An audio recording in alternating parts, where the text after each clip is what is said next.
What is up, DMV basketball fans? Welcome in here to another Believe in DMV Hoops. Today we're doing this under our Department of Hoops banner. We're broadening this out to the full DMV here. And we're just going to talk through we're calling them midseason awards because we talked about these, starting a couple weeks ago where we're still midseason. So they're really the in-season awards, and we plan to update these again after the season. So we're going to go through, some of the major categories you'd expect to hear during a basketball award season. I just really talk through how we came up with the list. Joining me here for this is one of my favorite guys to talk basketball with, David Kaplan, really smart basketball coach and the host of the Beyond the Box Score podcast. Coach Cap, how's it going, man? Yeah, it's going great. Glad to be here, ready to talk some hoops, and especially DMV hoops. Yeah, this was harder than I thought it would be, to be honest with you, because there's just so many good basketball players playing in the area here this year, and a lot of these teams are up right now, which means, more good players, than even the average year. So it should lead to a fun conversation. As always, we're brought to you by Stateside Vodka and their Surfside Hard Iced Teas and Hard Lemonades and BetOnline. BetOnline is the world's most trusted betting platform and your number one source for online betting in 2025. Whether you're a seasoned fan or first-time bettor, BetOnline is your ultimate game day companion with the largest selection of odds on everything from NBA, college basketball, NHL, UFC, you name it. For every three-pointer, hat trick, BetOnline has you covered from the odds, stats, more, everything you can think of for every game, for every play, and every win. BetOnline, the game starts here. All right, so the game starts there, but let's say the awards start with, let's go Sniper of the Year here in the DMV. So the winner of this award is going to be Mount St. Mary's Carmelo Melo Pacheco, shooting 45+% from three this year on 5.5 attempts per game. The runners-up are Howard's Marcus Dockery, GW's Trey Autry, and Maryland's Jacoby Gillespie and Selton Miguel. David, any thoughts on this so far? I know you've seen a decent amount of Mount St. Mary's, and this dude he scored 9 points a game, and they're basically all coming from the three-point line, so it's pretty impressive. Yeah, I mean, obviously they're looking for him, especially when he's hot, which has been a lot this season. Most recently, their game winner where they intentionally missed a free throw, offensive rebound, kicked it out to him. I mean, he was ready for it on the catch, and as soon as he shot it, everyone in the building knew that thing was going in. Yeah. Lights out shooter. I said, great confidence. His team has great confidence in him. Again, a lot closer of a vote and a category as it should have been. But I was not surprised when we talked pre-show. He said, looking at the percentages and recency biased, the nod goes to Melo. This is really cool for him, too. This is a guy that transferred into Division I this season for Mount St. Mary's. And Melo Pacheco has just been that guy. They've needed some spacing. They've got some athletes in the front court and, some just gritty guys on the perimeter. So I think his shooting has been really big. And they're fourth in the MAC right now and have a chance to make some noise, in the postseason. I think they're a really good defensive team for that conference and offensively probably not their strong suit as much of the sides of the ball here. So they really need every shot they can get from him realistically. So shout out Melo Pacheco. Just some of the other guys on the list here. Mentioned Marcus Dockery for Howard. He's averaging 17 points a game, just under 42% from three on 6.3 attempts per game. That's the most of anybody here on this list. Trey Autry for GW is averaging 10 points a game. Again, majority of those are coming from the three-point line. He's shooting just about 40% from three on 4.5 attempts. Jacoby Gillespie, just under 15 points a game, 41.5% from three on just under 6 attempts. And Selton Miguel, 12 points per game, 44% from three on 5 attempts per game. Especially lately here in conference play, Miguel has been like a flamethrower for them. So could have easily been another guy that, just the quality of defenses he's playing against to hit that many shots, like ultimate heat check guy too. Like if he sees one, going in early, like they're going to keep going up. But I think just from a pure shooting standpoint, the percentage obviously says it though, but Pacheco is just a no-brainer for us. Yeah, couldn't agree more. All right, next one here. Let's go X Factor here. This was kind of a weird one, but these are guys that maybe don't put up the most, impressive or consistent stats, let's say. But when they're good, it takes their team to a different level. And I think, X Factor is maybe a little bit of a negative term in some respects because they don't have that sort of consistency. But these are guys that just make plays every once in a while for their team. So the winner of this award is George Mason's KD Johnson, obviously a guy that played at a high level coming from the SEC. And I think a lot of people expect him to come in and put up huge stats. So far this year, he's averaging about 6.8 points, 2.8 rebounds, and 2.6 assists and 1 steal per game. So not crazy numbers for a guy that started on a really good SEC team, but he just does little things. He's willing to come off the bench for them. And he's one of the guys that he's just like a paint touch when they need it. He kind of collapses defenses for him. In a couple games, they're winning with defense, and he's had some big steals. Only the 1 steal per game, but they all seem to be like really timely. And he also just applies enough ball pressure to make things, inconvenient for them. So the runners up on this one, we mentioned Selton Miguel already for Maryland. When he's on a heater, he's almost maybe a little too good for this award. I think the way he's playing lately here. And then the last one was Terrell Art Jr. for Mount St. Mary's. So Terrell's averaging 11 points, 7.5 rebounds, 2.3 assists, 1.3 steals. Doesn't start every game for them, but is a long kind of bouncy athlete. And I think if they can get him to stick around, up there for another year, I think he'll be a real big player for Mount St. Mary's next season. Well, that offensive rebound and assist on that mellow 3, that's what comes to mind when I hear Art Jr. I'll admit this. I was not a big KD Johnson fan early in the season. Just picked up some silly technical fouls, and I think he's done a great job of adjusting to the A-10 officiating. And in part, they've adjusted to him as well. But he's definitely shown the maturity and mentoring the younger guards that Mason has.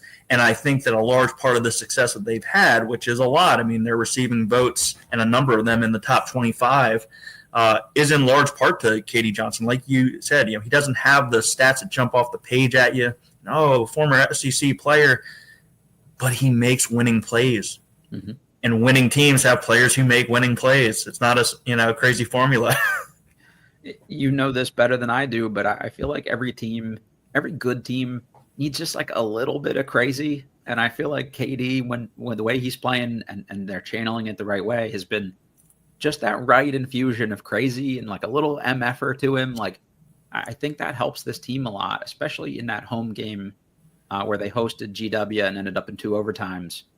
The defensive energy and pressure he brought, he was clapping in guys' faces, like slapping the floor essentially.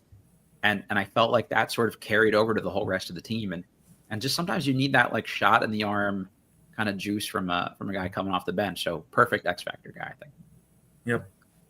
Next one here, we've got the Glue Guy Award. Going back up to Mount St. Mary's for this one to give it to Xavier Lipscomb. Just a little bit of everything for them. About 6.8 points, 3.7 rebounds, 4.5 assists, a little under a steal. Just tough as shit for like just a scrappy point guard, kind of that football player build. He'll bang around with guys and just not flashy or like overly like sexy basketball stuff, but just finds a way to get stuff done for them. And I really appreciate just like the veteran maturity and presence he's brought to this team. It's got a lot of new faces on it. And I know you've seen him a good amount too. Yeah, I mean, he was the one who intentionally missed the free throw, which is a tough thing to do, to miss it where your guy can get the offensive rebound. And I know that Coach Lynn said that, they do practice that. But, to me, it doesn't seem like he even has a true position. He's a tweener in the nicest sense of the word. Mm-hmm. He said football player build.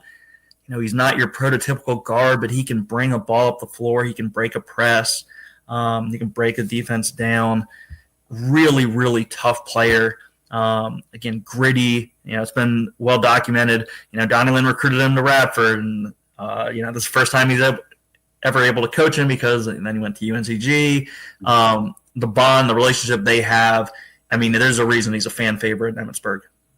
He's played through a lot of injuries in his career, but just the guy who does everything what their team needs for him. Like one night he's the best defender, one night he's the point guard, one night he's off ball, one night he's crashing the glass. So that's kind of why we gave him the nudge here over one of my personal favorite guys, and that's Lincoln Ball at American. Lincoln is averaging 3.3 points, 5.7 rebounds, 1.9 assists, 0.9 steals.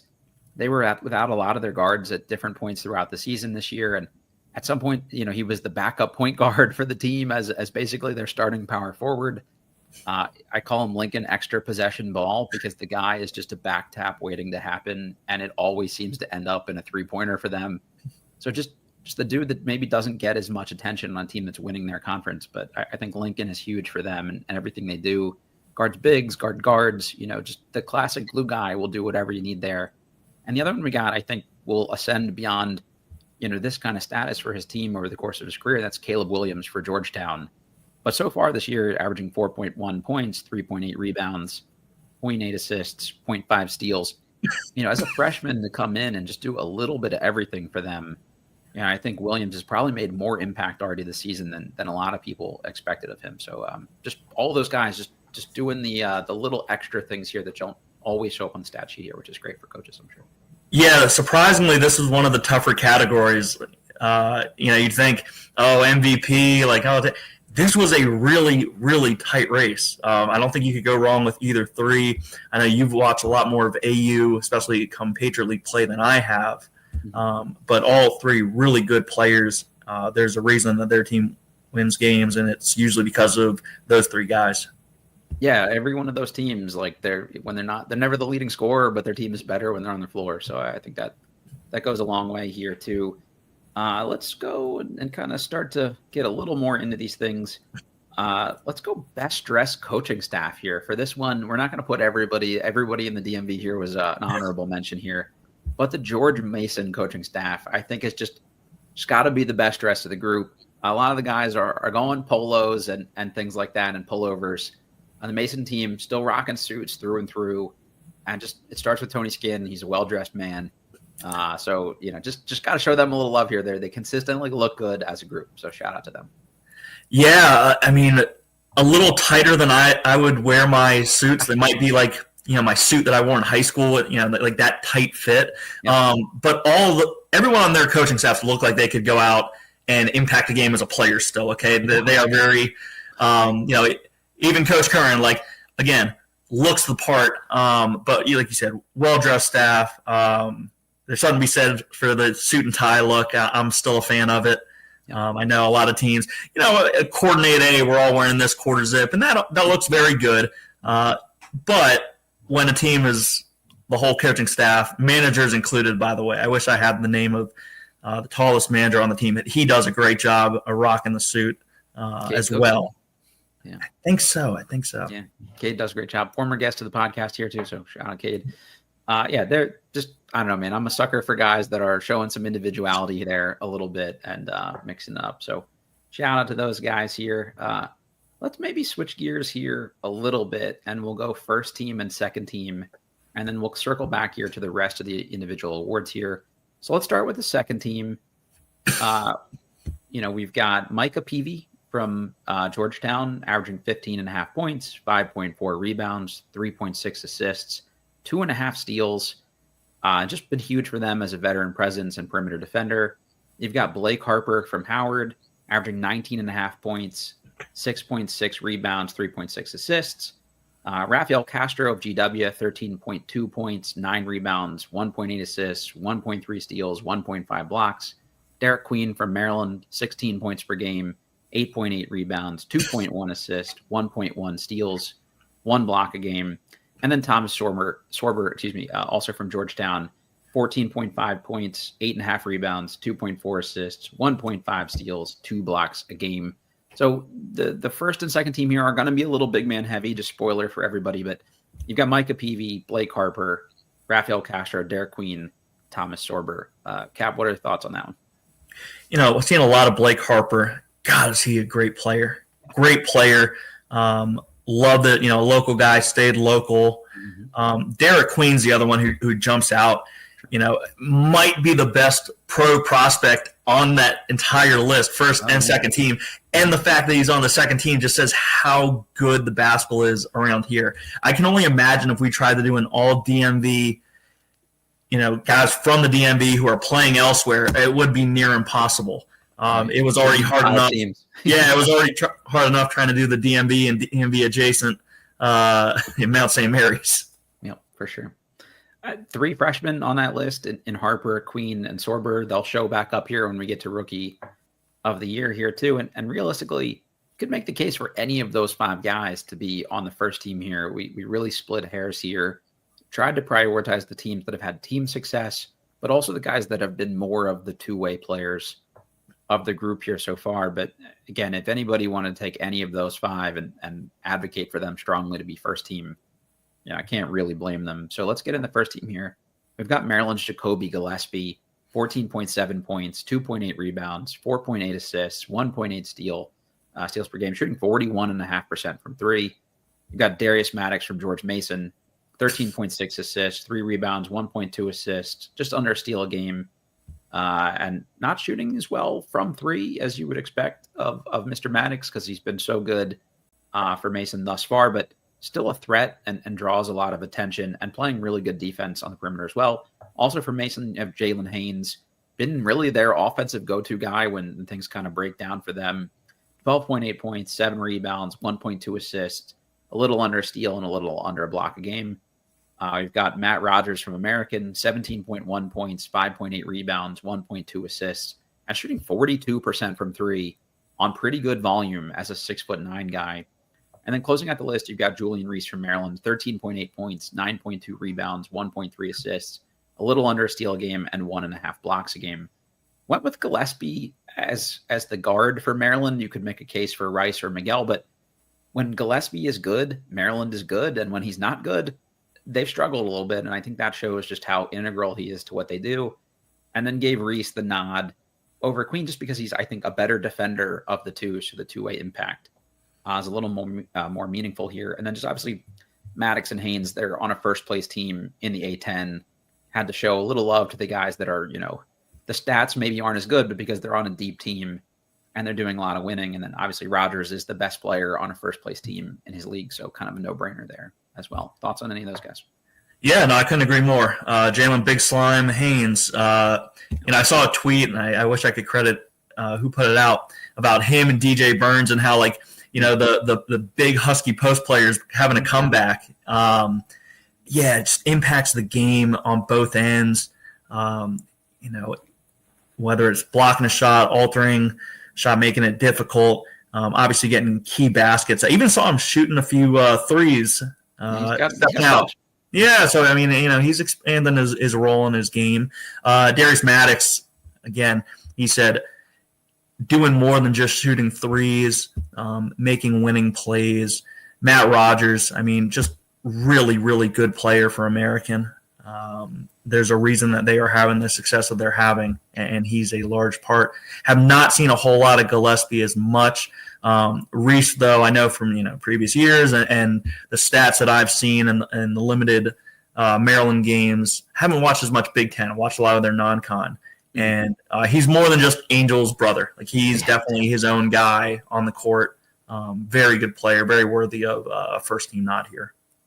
And I like seeing guys that get better, too.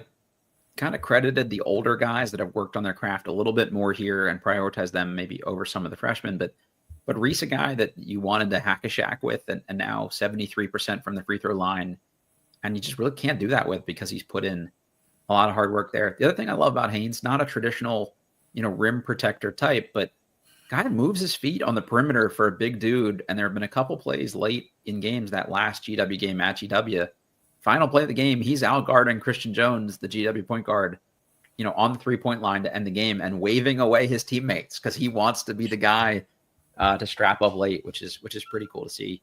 A couple honorable mentions here. Again, could have made the case for a lot of dudes here. Rodney Rice from Maryland, Malik Mack or Jaden Epps, both from Georgetown. Easily could have been a second team, caliber guy, any of them, or maybe even a case for first team. Braden O'Connor from Mason doesn't have the crazy stats, but still really important and a super role player in a good sense for them because he does a lot of things well. Gerald Drumgoole for GW is their leading scorer. You've also got Darren Buchanan Jr. not doing as much for them post-injury, so I think that kind of held him back a little bit on this list, but his still overall stats are pretty good. You've got Elijah Stevens, the point guard for AU, and anytime a team's first place in their league, their starting point guard is obviously super important. Marcus Dockery from Howard. And then you've got Dola Adebayo and Dallas Hobbs for Mount St. Mary's that also, are worthy names to consider on this list here as well. Dola will show back up later in the proceedings. And Dallas is a guy that maybe if he'd been a little healthier for the duration of the season, factors a little higher into this list here as well. But just a lot of names to choose from, which is super cool. And glad we could at least, mention all those other guys that deserve some recognition. Yeah, near impossible to come up with a list that there can't be arguments made for other guys. Or, I can't believe this guy got snubbed. Like, this was a very tough list. When you reached out about doing these awards, I'm like, God, I want to say yes. And then I'm looking at the list. I'm like, I might have to back out of it and just take the easy way out because, God, this is difficult. And so I really have to put some work in on this. Dola, we spoke to him before the season. Really nice guy, another fan favorite. Howard, Dockery does a great job for them. Stands out. Guys, I think in a close scrimmage last year, he had like 50 plus. I mean, he is a bucket waiting to happen. I know I'm omitting some guys, but Dallas Hobbs, when he is on fire, he just has this confidence in his team. They got to find him on the floor and give him the ball. He's like a microwave. Just instant offense. Hampered by the injury, and probably his stats took a little bit of a dip coming back. But especially like going to their game versus Loyola, like it was clear they needed a healthy Dallas Hobbs. Because I think they win that game with him. Only a sophomore too, so got a chance to move up this list next year as well. Yeah. The other one, Brendan O'Connor, for a period of time, his plus minus was one of the better ones on Mason. I haven't looked at that stat recently. Mm-hmm. But again, like they play so many guys and it's never the same guy. Some nights it's Haynes, some nights it's Maddox. You never know who it's going to be. Woody sometimes, but O'Connor's had some games where you're like, damn, like this guy's a stud, and he doesn't have bad games. It's just other nights that other guys, more and stuff. Yeah, exactly. Which, the sign, the telling of a great player is not trying to force it and just. Again, realizing who has the hot hand and finding other ways to impact the game other than just putting the ball in the basket. Yeah, I think he's really helped set the tone a lot for them this year, too. You mentioned Woody Newton is another guy that could have showed up on 5 or 6 of these different lists. Glue guy, X Factor, all these kind of things. He's coming off a week where he hit, I think, 7 threes in a game. Like, it just, you could make a case him on that particular night might be the best sniper in the DMV, too. Because you might have some people in your mentions bringing up that 7-3 game. Absolutely. So, I think ultimately we would love to hear from folks on, nobody was intended to be a snub here. I think we mentioned a lot of guys here, but if you thought, strongly one way or another about, this guy should have been here or there, I'd love to hear some feedback. And ultimately, if you don't like the list, it's my fault. If you do like the list, it's Cap's good work here. So let's hit the next one here. Let's go down into the Defensive Player of the Year standings here. This one was a no-brainer for me. As good as, there are so many good candidates, but there's this one guy whose defensive impact here I think is the strongest. For runners-up, we had 2 of the bigs here, and Rafael Castro, probably the best shot blocker right now in the DMV. And then Julian Reese, just the flexibility to guard on the perimeter and in switches, being a 4 in college basketball when you're essentially a big is really tough to be able to do that. And he helps make up for a lot of what they do. But the winner here is I'm going to say a guard, but the dude also will guard centers to close games and things like that too. And that's George Mason's Jared Billups. Again, another guy that could be on a bunch of these different lists, but they're calling him Captain America on the team because he's just another one of those willing to do everything kind of guys, averaging 5 points for the season, 6 rebounds, 1.7 assists, 1.3 steals. But George Mason's the 9th best defensive rating in the country right now. And I think so much of that is because of the versatility defensively that Billups gives you. He can be your lockdown point of attack guy. He can switch on the bigs. People are actively scheming to get guys away from whoever he's covering because he's just basically going to shut down whoever they want him to shut down. And I just think this one was just an easy pick. Yeah, this was a layup. Billups, might have to name the award after him. He's that good of a defender. Castro, I actually had a a buddy reach out to me, scouts for international. He's worked with some G League teams, and was asking me my thoughts on him. And after hearing what I had to say, he's like, "Yeah, that just hammers home what I was thinking. Like, yeah, he's moving up the positions on my depth chart." Shooting 70% from the field this year. Granted, they're all within 7 or 8 feet of the basket, but if he gets the ball around the rim, he is going to make it, which is a pretty nice luxury for GW2. Yeah, 70% doesn't matter where you're shooting it from. Like, I'll take 70% all day. I don't care if it's all layups. I don't care if it's free throws. You're shooting high percent, like high percentage shots equal points being on the board, and that's always a good thing. And they've needed that. And Reese, like you said, Reese, very good defender. All worthy candidates, but when you're going against JB for this one, it's awfully tough to, beat him out for this spot. There are a lot of guys, especially the guys that are from the DMV. I think there were a lot of two-way players here in this area as well. So this was, like we said, there was a lot of good candidates, but it says a lot about Billups that we both feel pretty strongly that that's the guy to shout out here. Let's switch into most improved player this year. Another one. Let's start with Castro here, kind of one of the runners up here. Went from 2.9 points and 2.5 rebounds last year to 13 points, 9 rebounds, almost 2 assists, over a steal, over a block, and again, shooting 70% from the field, and probably GW's most consistent player throughout the year here, which is great. A lot of these times where guys take a big jump, they can't do it every night, but he's just been kind of the rock for them. I got Dola Adebayo. We talked about, talking with him in the preseason here and just expecting the big jump. So not surprised to see it happen. He went from 6.7 points per game and 4.5 rebounds last year to 12.5 this year and 6 rebounds a game. Just kind of everywhere for them. And I think kind of an athletic mismatch in that league a lot of nights too. Last one here, the winner, Greg Jones from American. Just selfishly, I don't think people saw this jump coming, which is kind of one of the reasons I think kind of gave him a little bit of, the edge here. Like if you had seen Greg last year, you knew all the factors he was dealing with back injury and things like that and was capable of making this jump. But Dola, people knew was going to take a jump. Rafael Castro, moving from the Big East down to the A10, people expected a jump here. But Greg kind of just stayed at home and in an era where people transfer when they don't have good years and things like that. He stayed there and went from 2.9 points and 2.3 rebounds a game. So this year he's averaging 10.4 points, 4 rebounds, an assist a game, a steal a game, shooting 41% from 3 and 88% from the line. And it's just been clutch. I think the actual impact, like a sophomore player who didn't get a lot of usage on a team as a freshman, coming in and icing games for a first place team at the free throw line and playing really good, switchable defense for them, I think is just a really huge luxury. And I think he's the reason you've seen American kind of differentiate themselves from some of these other A10 teams. And not solely the reason, but I think he's a piece that is really hard for these other teams in the Patriot League to replicate. Yeah, I was kind of raising both my hands and you're saying nobody saw it.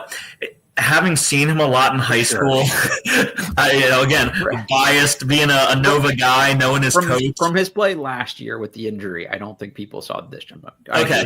Sure. No, that's fair. It's funny. I was actually I was going to a practice to go to some professional development, and I was cleaning out a notebook, and I had a list of, when I was coaching at Wofford, like, hey, guys who might be available, because I want to say there was a coaching change. And so there was some, hey, this guy Greg Jones is really worth, taking a run at if he ends up, asking for a release. And so just knowing that we were going to talk about him tonight, I got a chuckle out of that because I was like, well, I guess I do know what I'm talking about. Scouting, yeah, for sure. He's a good player. I mean, he's probably, in my opinion, a guy that has a chance, if he stays at AU the full 4 years, to chance to be like a Patriot League Player of the Year caliber guy here when it's all said and done. So just, kudos to you and kudos to the AU staff there for getting it done and keeping him in-house. And shout out to his older veteran teammates too for like allowing this guy to have the room to grow within that team too. So, just again, prioritizing the guys that are on teams that are leading the way here in their conferences. So, shout out to Greg and the jump he's made this year. Yeah, and we talk about an era where guys are transferring to bigger and better. God, it would be so great to have him at 4 years at AU. Like, he could be, one of the greats there. And I know it's putting a lot of, pressure on him, but I think he can handle that. Like, he could be such a special player that, 20, 30 years from now, people are talking about, like, man, you remember Greg Jones led him to the tournament? Even if that didn't happen, looking at possibly a guy who could, score 2,000 and just hit those milestones for, statistical categories. Just a winner. Yep, absolutely. And another two-way guy. Love to see that here locally too.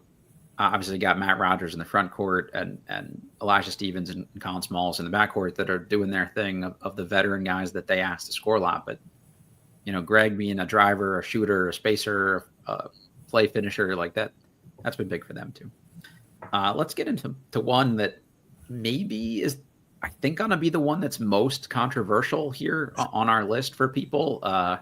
So we'll see the reaction we get to this. This is Rookie of the Year, and our runners-up are Derek Queen and Thomas Sorber of Maryland and Georgetown, respectively. And if you're hearing that, you're like, wait, what? How are those two not like co-winners of this award here? Queen's been incredible, offensively this season. We mentioned him during the second team, listing 16 points, about 9 rebounds, 2 assists, a steal, and a block. And then Sorber's been incredible two-way player for them, 14.5 points, 8.5 rebounds, 2.4 assists, a steal, and 2 blocks. How do they not win this award? But Blake Harper, man, just got to give shout out to a guy that is a 0-star recruit, essentially, that came out of nowhere. And they've had NBA scouts going to Howard games this year to watch this guy play just because of the year he's having. 19.5 points, 6.6 rebounds, 3.6 assists, a steal a game. I think about a steal a game. So just, 42% from 3. It's another guy we could have mentioned with snipers. It's just incredible what he's been doing. And for Howard this year, they've not had sort of their full complement of players healthy for much of the season. I think everybody expected, Bryce Harris would be a guy that would be huge for Howard this year and be maybe Conference Player of the Year kind of caliber guy for them.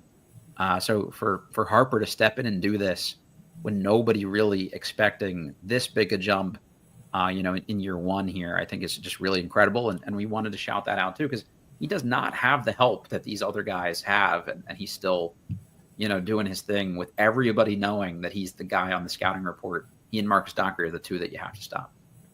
Yeah, not going to be surprised in the least to see if he gets a all-MEAC first team and possibly more. As far as you said, he's just had such a special season to go from. And listen, he was at a WCAC school. It's not like nobody knew underrated. Came off the bench and like you said, under-recruited, didn't have as many stars next to his name as some of his teammates. Wasn't a guy who was a McDonald's All-American kind of thing. Mm-hmm. And to see him have the success that he's having, it just shows other high school players like you don't have to go to the, Power 5 or Power 4. You don't have to have all these great accolades to have success at the next level. Perfect example of him, of that. Just a really nice young man and a good story too, and a guy you want to root for. And I think that's really kind of the case for all three of these guys, like Derek Queen, infectious energy, a good vibes guy for Maryland, one of the funniest guys on the team, if not the funniest. And Thomas Sorber, maybe a little quieter, more reserved, at least when I talked to him at Media Day for Georgetown, but just nice and thoughtful and had good answers and already knew the Georgetown history. And just all three guys you want to root for. And all three guys I expect to have, pro careers of various levels here too. So just really lucky to have three guys, here in the DMV that are Rookie of the Year candidates, but also all first team could have been, could have been first team caliber guys that then made a second team here too, which is pretty special. All right, let's talk Coach of the Year here, and then we'll get to our last award of the night after that. This one, again, a lot of really good coaches here. You could shout out almost any of them. Donnie Lynn doing a great job in his first year with Mount St. Mary's. Kenny Blakeney, what they've done to kind of power through the injuries, still keeping them near the top of their league. For Chris Caputo in a GW, losing an all league caliber guy before the year in Garrett Johnson, and they're still respectable. And by the way, he's a defensive coach that didn't have a great defensive year last year and has totally turned that around. And they're a really young team, so I think he's got things moving, in the right direction there as well. You've got just the job Kevin Willard has done, kind of riding the ship last year from Maryland. I think Ed Cooley has had as hard a job of anybody, rebuilding what they're doing at Georgetown. Like, I could go on and on locally here, but this was a 2-horse race for us ultimately. Again, we prioritized winning, especially with the Coach of the Year award here too. So it's got to be the two teams that are currently in first place in their respective leagues. The runner-up for this award is Dwayne Simpkins at American. They're 7-10 right now, 11-3 in the Patriot League. And that leaves the winner of the award with George Mason's Tony Skinn. They're 21-5, 12-1 in the A10. Like, I wrote an article before the year here that I thought American would win the Patriot League. That was a little, questionable for people at the time because they thought Colgate would just continue to steamroll the league in perpetuity. But so there were at least expectations from some that had seen this team that they were going to be good. I don't think many people, had Mason being a this caliber team. And you and I talked about this at A10 Media Day. Like, they were going to surprise some dudes. And they definitely have, because they've got a deep team and they guard the hell out of everybody. So shout out Tony Skinn, because I don't think enough people saw this coming at the very least. No, and I'll go back to Coach Simpkins. I watched them play High Point, my alma mater, early in the year, and it was touted because High Point's trying to really talk up their non-conference slate. Yeah. First place team, and did not look like a first place team when they played High Point. Right. However, man, have they righted the ship. Like you said, Colgate's down this year, but even if they were at the level they've been at, I think AU would be right there. Him and his staff have done a tremendous job of maximizing what they have, and by no means does that mean they're not talented players. They are a really good basketball team, and there's a reason they are in first place. And then the team that I probably see the most, George Mason. Yeah, I mean, you referenced us talking at Media Day and they're going to surprise some people. I saw them maybe 3-4, just based on the other teams in the conference are really, really good. I mean, VCU, gets national attention. St. Louis, even though they are undermanned at this point, they're just playing. I mean, they're playing guys darn near 40 minutes a game out of necessity. Dayton, I mean, was getting. I think, were they ranked at some point? I want to say they start the year. I think they beat North Carolina. Like, they started the year really strong. Yeah, UConn, I think they beat. Yep. So yeah, I mean, again, I kind of had to bow out of this one. I kind of had to go with, to narrow it down, and then I let you pick this one as somebody who, maybe wants to get back into college coaching one day. We'll see. So I didn't want to piss anyone off or alienate myself on this one. I don't blame you here too. And this, again, you could make a case for a lot of guys here. And it really isn't coach of the year, despite us naming individual head coaches there. It's coaching staff and programs. Yeah, program. Like that's the way to do it. There's a lot of people going into this, and you talk to, guy 3-4 down the coaching staff pecking order for some of these teams, and they're just like really sharp basketball minds. And I think both of those head coaches we just mentioned do an incredible job about empowering members of their staff to kind of do their thing and bring their kind of special sauce to, what the team does. So I think that's really cool to see too. And those are two names that, like, come this job search cycle, I think are going to get a couple phone calls from people here too. And selfishly, I hope they both stay forever, because it's cool to have good coaches with good teams here in the area. So shout out to every one of the coaches here locally. And by the way, each of these guys I've talked to, all just really nice dudes. And you can kind of tell when you do this long enough and talk to enough people in coaching what their vibe is about, whether they give you the time of day or they remember your name after the fact, or they say hello to you in the tunnel. Like, it's just little stuff. And all the coaches here locally are just incredibly good dudes. So I think that's really cool to see too. And it's a part of the reason they're having success, because you're a good person with good relationships, that's going to shine through at the end of the day here too. Yeah, no. Again, I think both of these guys will get some attention come search season. My 2 cents, which again, do with it as you please. I think seeing what Kim English has done at Providence in year 2 might be a reason. Hey, stick around, not just because it's your alma mater, but you can really build something special and have sustained success at George Mason.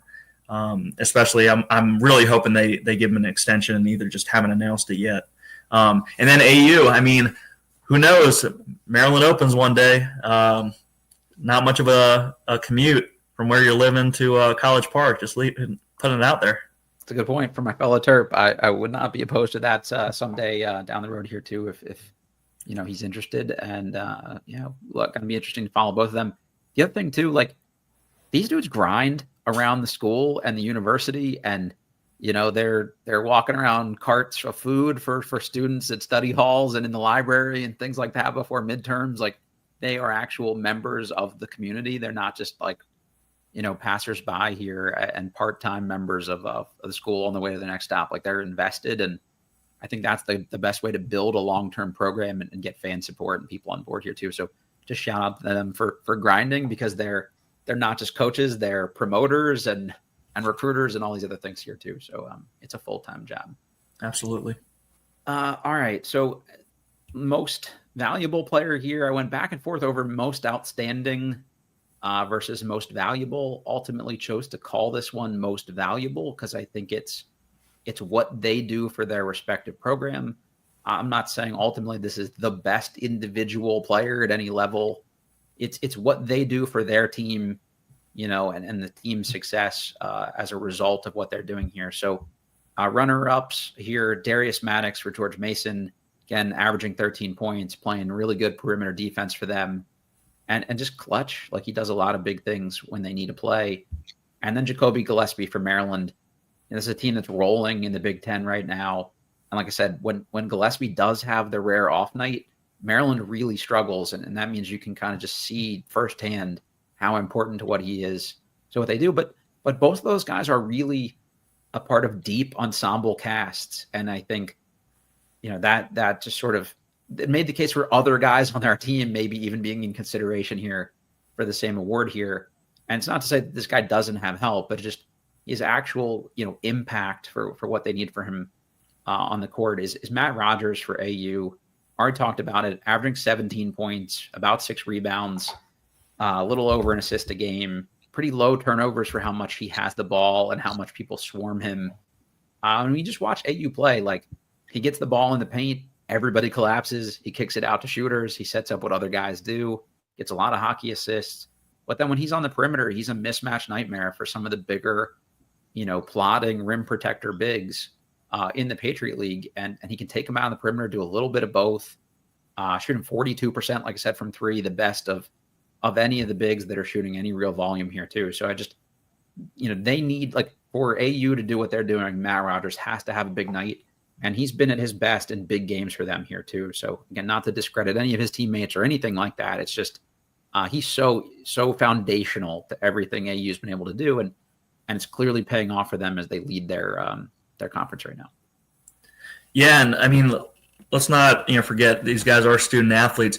You're at AU. That's a really tough academic institution, and you take graduate classes. I mean, you're a grad student there, and playing basketball at a high level for a successful program like.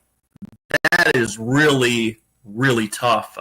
So I wanted to make sure to at least, give a shout out to AU's, as an academic institution, and then obviously the success he's having individually and then as a team. Just kudos, hats off to you. Again, we talked about it, right? This is a guy that could have transferred up a level and gone somewhere else, wanted to stay all 5 years at AU, and he'll lead, he'll leave his mark in the record books here at the end of it. And again, just want to always kind of reward, those guys that are doing that kind of stuff. And it's a DMV award. So when you're an integral member of the DMV basketball community like that, and someone from, the greater DMV area too, I think that holds a special place in our hearts here, picking out these final awards. Again, you could argue a lot of these different ways. Like we said, would love to hear from people on any of these respective awards, who you would have thought or who you would have picked. I do feel like I've seen as much of these teams as probably anybody short of like a Patrick Stevens at the Washington Post or things like that. So just felt pretty good position to do this, but obviously I haven't seen every game from every team. So some of you that have different perspectives on these teams, I would love to hear your feedback or maybe some things that we missed here in the analysis of all these guys. But the real takeaway here is that the DMV area is stacked. And you mentioned these are just the guys playing here locally. But a lot of these guys are from this area too, which is cool to see homegrown talent. But yeah, if we brought all the guys back from across the country that are DMV guys, we'd have a 2-hour and 45-minute podcast just trying to get through, mentioning all of their names at the very least. Yeah, I mean, we could do a 10-round NBA draft full of DMV talent. That's a show idea for us. We'll draft our teams next time and do our all-star game maybe or something like that too. Yeah. Very cool. Yeah. So the plan is to do this was the in-season awards. We'll do a postseason awards.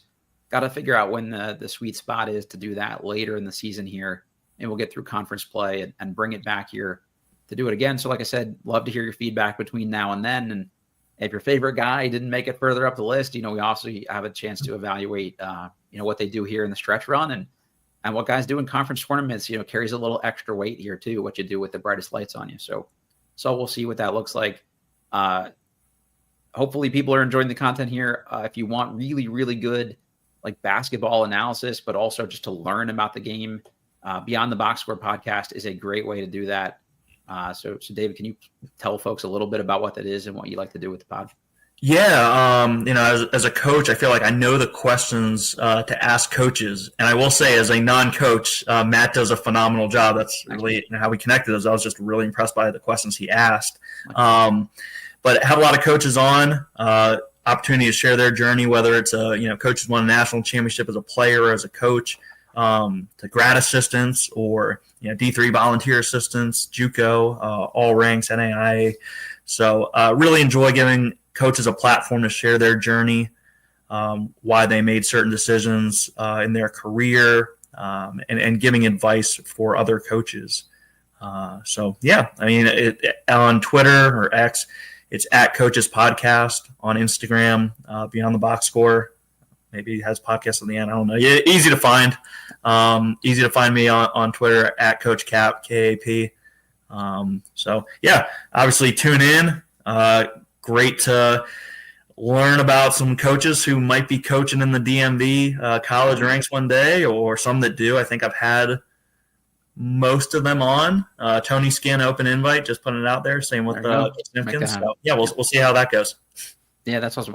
Like you said, I think hitting guys at sort of different points in their coaching journey is really cool to kind of compare notes of just who make what decisions, along the way and how they end up where they end up is always really interesting for me to hear. So folks, go check that out. I'll put the link to the podcast there in the description for this one.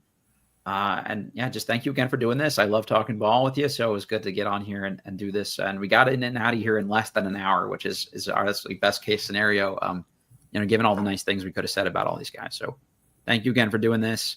Everybody, thank you for listening. Coach, any last words of wisdom here as we close it out? Yeah, I don't know if we can say wisdom and me in the same sentence, but I would encourage any listeners and anyone watching this on YouTube or live now, go to watch a game live. Yeah, there you go. George Mason, again, it's a really large venue. Holds, I think, 10,000. Yeah, they had 6,000 the other night. And, I mean, the place really did look packed. Mm-hmm. Mount St. Mary's, again, not the most ginormous gym or arena in college basketball. Man, they do a great job. In-game promotions, crazy crowd. I mean, it's a really the locals come out and support all the other teams. The whole student body comes out and supports. So nothing like, again, high school basketball crowd, great, especially in the DMV. But, man, there's something different about just college basketball. And the DMV has so many great venues and great game day atmospheres. Check it out. Obviously, if you can't, watch it online because there's great basketball here, but man, nothing like college basketball live and in person. Yeah, it's such a great point. I'm glad you said that too. And I talk to a lot of friends, especially that have kids or want to take their kids' teams to games, and they're like, it's so cost prohibitive to go to an NBA game, but you go see a first place AU team for $10 or, or $14 or whatever the case may be. Say, a lot of these teams offer really good promotions to get in there. You could bring your youth team or whatever the case may be. They'll see stuff, they'll learn. And it's a chance to interact with the players too, because these guys are all available and they're really good about giving back to the community and things like that here as well too. So they'll make time for you and things like that. And I think that's really cool. Just a lot of nice guys I've gotten to talk through doing the pod here too. So some special people here on and off the court, which is great to see. All right, everybody, if you are watching this on YouTube right now, click that like button for us. We really appreciate it. Rate, review, subscribe. If you do subscribe to the podcast on YouTube, there's a little bell next to it so you can get a notification anytime we go live here on the podcast. And if you download it and add it to your audio podcast player, obviously, the show will show up every time there's a new episode. And if you want to hear from any specific player or specific team or more analysis on that, please let us know. We always appreciate some input on who we talk to and bring on as guests. So that's always helpful for us here too. And if you are listening to this and you want to create some content about your favorite team and you aren't seeing a podcast for Team X, reach out to me on social media here and we'll see how we can get you involved and add you to the Department of Hoops, one of the few local departments that aren't possibly being cut here. So they might be my full-time department here long-term. We'll see, but there's plenty of basketball to go around. So make sure you stay tuned with us. We'll catch you all next time. We're presented by betonline.ag.